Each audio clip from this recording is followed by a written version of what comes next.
मेरा क्वेश्चन ये है कि यहाँ पे हम 20-25 बच्चे जो हैं उनकी लाइफ में तो ट्रांसफॉर्मेशन आ जाएगा, बट मास लेवल पे जो हमारे एजुकेशन सिस्टम है, जो न्यू जनरेशन आ रही है, उनको तो इस वैदिक एजुकेशन का एक्सेस नहीं है, तो मास लेवल पे चेंज कैसे आएगा, इसका क्या सोल्यूशन? यस, सो आपका क्वेश्चन बहुत रेलेवेंट है। यस, इट इज़ ट्रू कि अभी यहाँ पर आप केवल 20-25 स्टूडेंट्स बैठे हुए हैं। हम आपको बताने की कोशिश कर रहे हैं कि आज के समय में जो हमारी जो वैदिक एजुकेशन है उसकी क्या इंपॉर्टेंस है, उसका मास लेवल पे चेंज कैसे आ सकता है। इस मास लेवल के चेंज को समझने के लिए सबसे पहले हमें अपने जो इंडियन लॉज हैं, हमारा जो कॉन्स्टिट्यूशन है, उसको थोड़ा सा समझना होगा।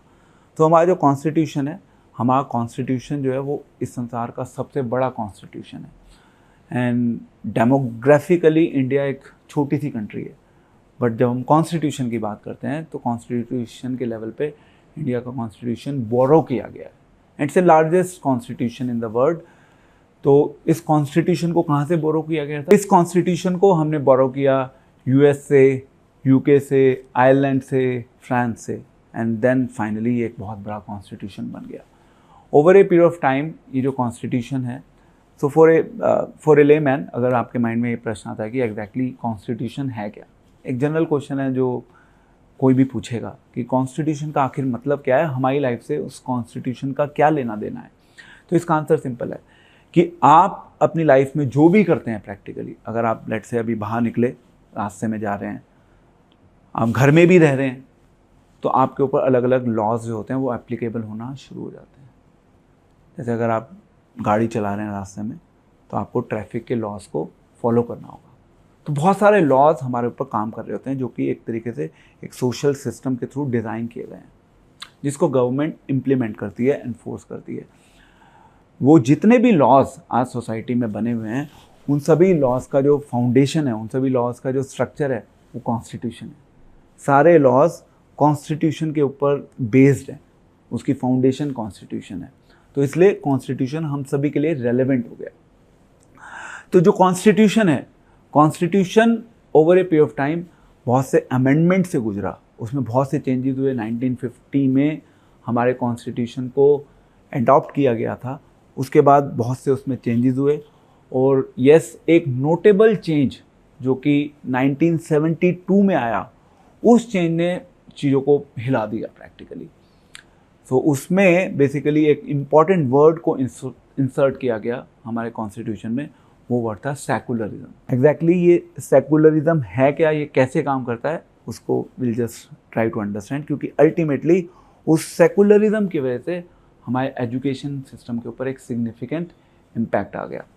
तो हम सभी जानते हैं भारत क्या है। भारत एक धर्म निरपेक्ष देश है, जिसमें हम सभी धर्मों को पूर्ण रूप से समानता देते हैं।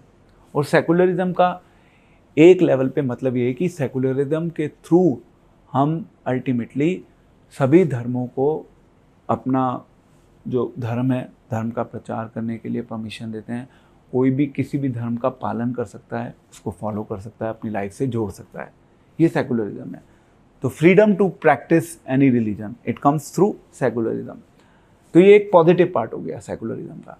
एंड अल्टीमेटली अगर हम अपने सनातन धर्म को देखें, हमारे हिंदू धर्म की शिक्षाओं को पढ़ें, तो हमारे हिंदू धर्म में सभी धर्मों को पूर्ण रूप से अधिकार दिया गया है।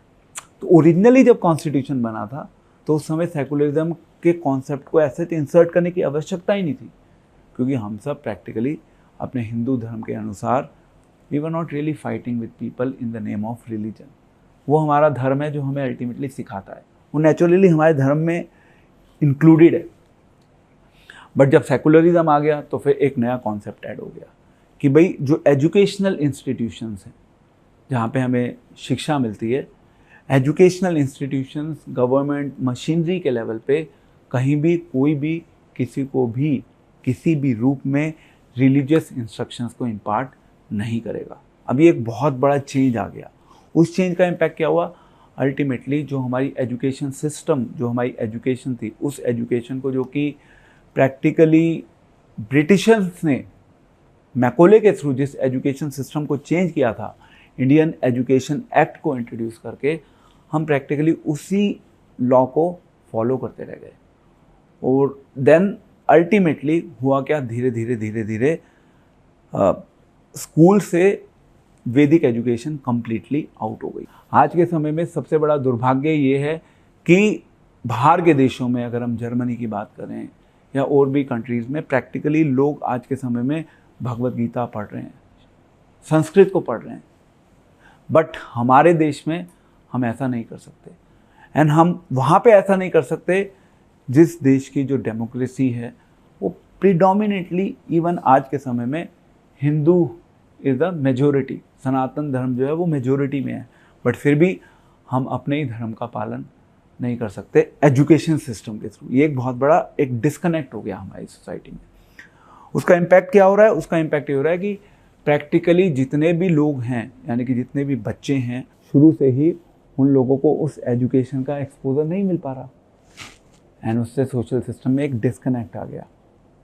तो हम ठीक है, हम अपने धर्म का पालन कर रहे हैं, बट वो धर्म प्रैक्टिकली केवल बाहर से चल रहा है।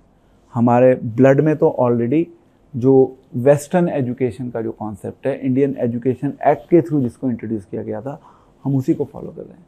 अनफॉर्चुनेट रियलिटी ये है कि जो हिंदू धर्म है, जिसकी मेजोरिटी है, हम उसी हिंदू धर्म का प्रचार नहीं कर सकते एजुकेशन सिस्टम के थ्रू।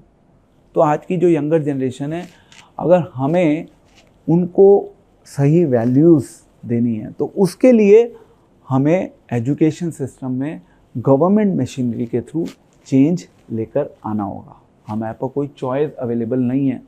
पॉलिटिकल लेवल पे लोग वोट बैंक के लिए, अपनी अलग अलग लेवल पे राजनीति करने के लिए इन चीज़ों को छुपा सकते हैं, दबा सकते हैं, बट अल्टीमेटली इससे हमारी सोसाइटी जो है वो अल्टीमेटली गड्ढे में जा रही है, क्योंकि कॉन्स्टिट्यूशन के ऊपर डिपेंडेंट हो गया हमारा एजुकेशन सिस्टम।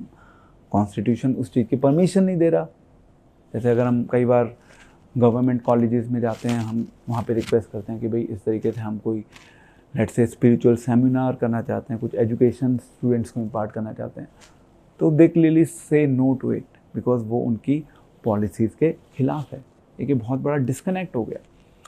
हम अपने ही रिलीजन को प्रैक्टिस नहीं कर पा रहे, जो एक मेजोरिटी में फॉल कर रहा है आज के समय में। एंड उसका आप इम्पैक्ट देखिए, वो जो कॉन्स्टिट्यूशन में सेकुलर वर्ड आया उसका इम्पैक्ट देखिए कि जो क्रिश्चियंस हैं वो अपनी मिशनरीज़ चला रहे हैं, मिशनरीज़ के थ्रू वो अपने रिलीजन को प्रमोट कर रहे हैं। जो मुस्लिम्स हैं वो मदरसों के थ्रू अपनी एजुकेशन को प्रमोट कर रहे हैं। सब लोग अपनी एजुकेशन को प्रमोट करने में लगे हुए हैं। केवल एक हिंदू है जो बेचारा दबता चला जा रहा है। अपने ही देश में वो अपने ही धर्म का, अपनी ही संस्कृति का, अपनी ही वैल्यूज़ का प्रचार नहीं कर सकता। ये एक बहुत बड़ा फ्लॉ है एजुकेशन सिस्टम में। अगर हमें उस फ्लॉ को रिमूव करना है, उस फ्लॉ को रिमूव करने का केवल एक ही सोल्यूशन है कि हमें इस कॉन्स्टिट्यूशन में कुछ अमेंडमेंट्स लेके आने होंगे, और सेकुलरिज्म की जो इन ए वे डेफिनेशन है या अंडरस्टैंडिंग है उसको रीडिफाइन करना होगा, जिससे कि वापस जो हमारी फ्यूचर जनरेशन्स हैं वो हमारे कल्चर से, हमारी वैल्यूज़ से, हमारी जो वैदिक एजुकेशन है उसके साथ अपनी लाइफ को इंटीग्रेट कर सकें। तभी हम मास लेवल पे चेंज लेकर आ सकते हैं। ठीक है, मैं आप लोगों के बीच में बैठकर 20-25 स्टूडेंट्स को इसके बारे में बता सकता हूँ, आप लोग उस चीज़ को फॉलो भी कर लेंगे, बट उसका लॉन्ग टर्म में ऐसा कोई इम्पैक्ट नहीं होगा, सोसाइटी में कोई चेंज नहीं आ पाएगा, क्योंकि अल्टीमेटली जो अपकमिंग जनरेशन है वही तो हमारा फ्यूचर है। अल्टीमेटली हम तो सब एक टाइम के बाद we all will die, but the future lies in the hands of the upcoming generations, and those generations needs to be given proper education through the school system. Then only our Vedic knowledge, Vedic education can be preserved.